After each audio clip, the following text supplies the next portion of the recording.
How many self-proclaimed Porsche aficionados does it take to have an argument discussing the merits or lack thereof of the base 718 Cayman? Who cares? Let's do this.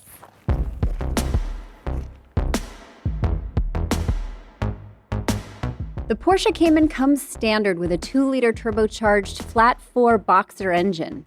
But as with all Porsche models, the Cayman can be had in a wide range of variants, each more powerful than the next. If the Cayman S is a bold smoked Gouda and the GTS 4.0 a Stilton potent enough to make your eyes water, then the base Cayman is an aged cheddar. Hey, ain't nothing wrong with a snappy little cheddar. The sounds emanating from the Cayman's 2-liter aren't the world's most voluptuous automotive tones. But for everyone who likes a throaty Antonio Banderas cooing in their ears, there's someone who prefers a goofy Jimmy Fallon. Hey, even Fallon has charm. So the auditory ping-pong match aside, this 2-liter engine actually feels pretty eager. Now this is like the kid who's always bringing apples and putting them on the teacher's desk. It really wants to impress, and let me tell you, it does. Now this Cayman has the Chrono Sport package on it. That'll cost you $2,600, but it will also help you demonstrate just how capable this engine is. So in normal mode, I'm cruising on the highway. I'm going about 70 miles an hour and I'm in 7th gear, which is most efficient for gas mileage. But you can feel this engine just wants to do so much more. If you switch to sport mode at the same speed the Cayman downshifts, revs increase, and it becomes obvious pretty quickly just how much more juice we can squeeze here. Sport Plus only amplifies that. In addition to throttle response, the Chrono adjusts settings for chassis and suspension stiffness, amplifies the exhaust sound, giving it a snorting crackle. The PDK gets shorter shifts and longer ratios, as well as making adjustments to the steering to help the driver conduct it all. Have fun, maestro! There's also launch control, and if you hit this little button right here in the center of the control dial, you get a 20-second power goose.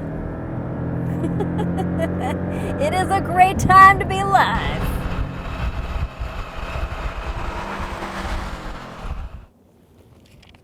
I got this morning on the windshield from one of my neighbors. But to this I say, both of Porsche's transmission options only add to the bravo of it all. Porsche's manual 6-speed transmission and gearbox should really be the standard by which all other manuals are judged. No, I don't have a stick on this car. But if anyone out there is trying to transmission shame you for getting Porsche's world-class PDK, yes, even the Cayman 7-speed automatic instead of the 911's 8-speed, well then their karma in eternity is a droning CVT. So you've got good power and you've got a great way to deliver it. But if this and the 718 Boxster are considered the entry level to the brand, does the rest of the driving package live up to the Porsche badge? Well, yeah.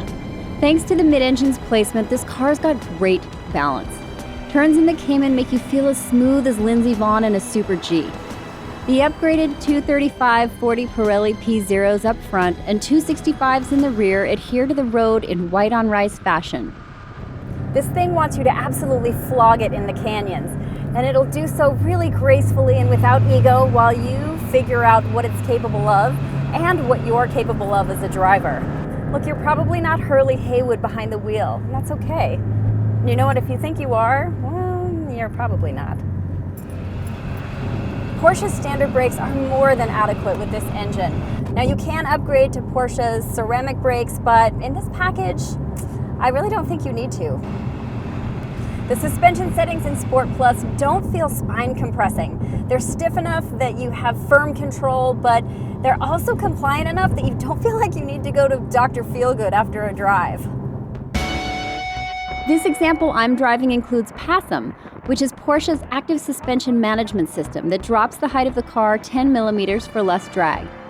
Buyers can add a torque vectoring system and upgraded power steering, but that might push you closer to S or GTS prices, and you might be better off going right there instead. Even in normal mode, the Cayman allures. I enjoy driving this on the freeway almost as much as I do in the canyons. The only thing, honestly, that's inelegant about it is the stop-start function, and blessedly, I can shut that off. So would I daily drive this? What's that emoji with like the 100 and it's in red and it's like whoosh? Yeah, like a bunch of those.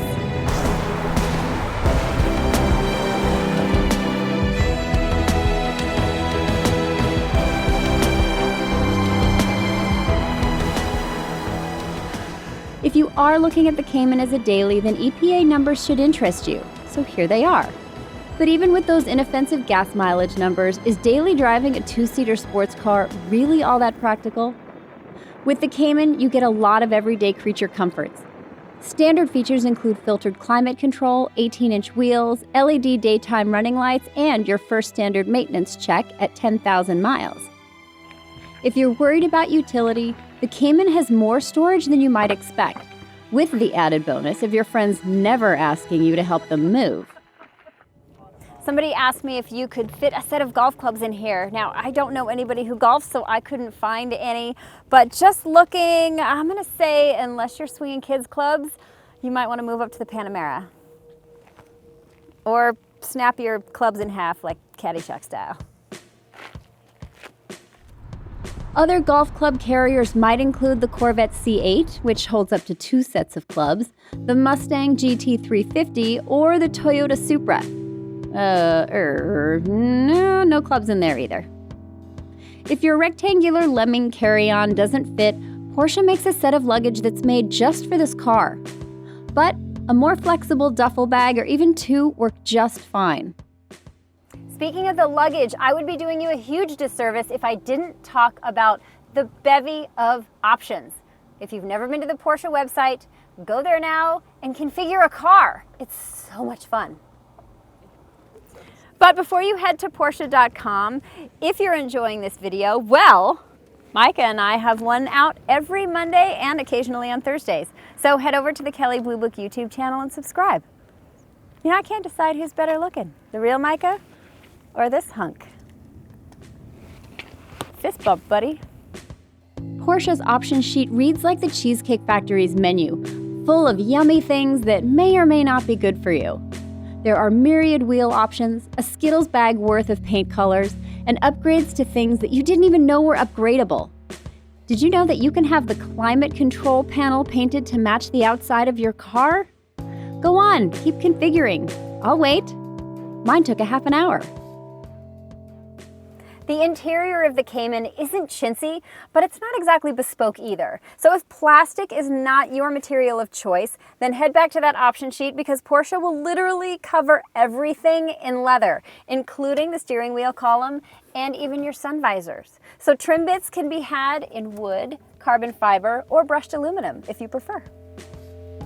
For functionality of the interior, I'm giving the Cayman a very good minus.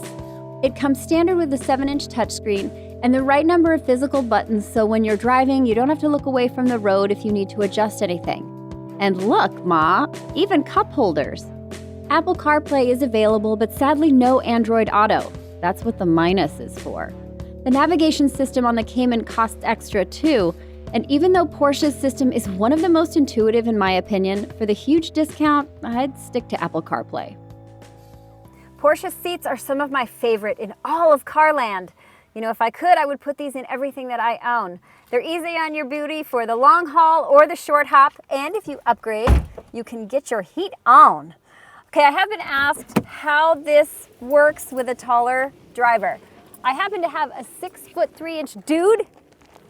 He's gonna tell us. This is James. Y'all know James. Get in. I know that. Sorry. He looks great getting in there. It's very elegant. Well done. How's the headroom? A little bit. Okay. Yeah. Comfortable? I'd drive it. You could rock it? Of course you could. It's James. James could rock anything.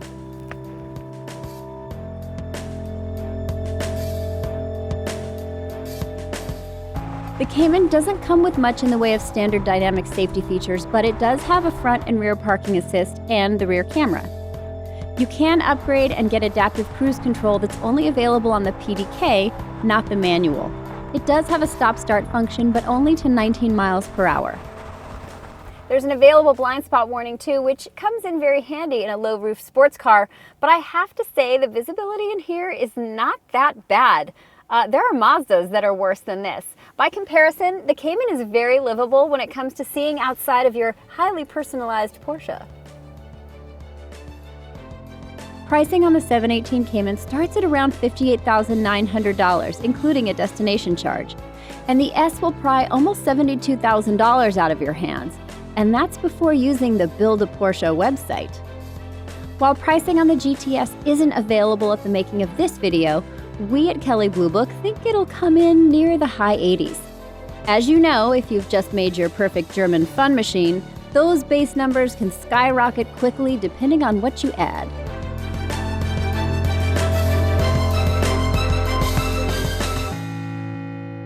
Impractical, entry-level Porsche, not as fun as the 911? Meh! I say world-class German engineering and driving dynamics wrapped in a gorgeous and very livable package. The 718 Cayman is an absolute overachiever. Don't knock it till you try it.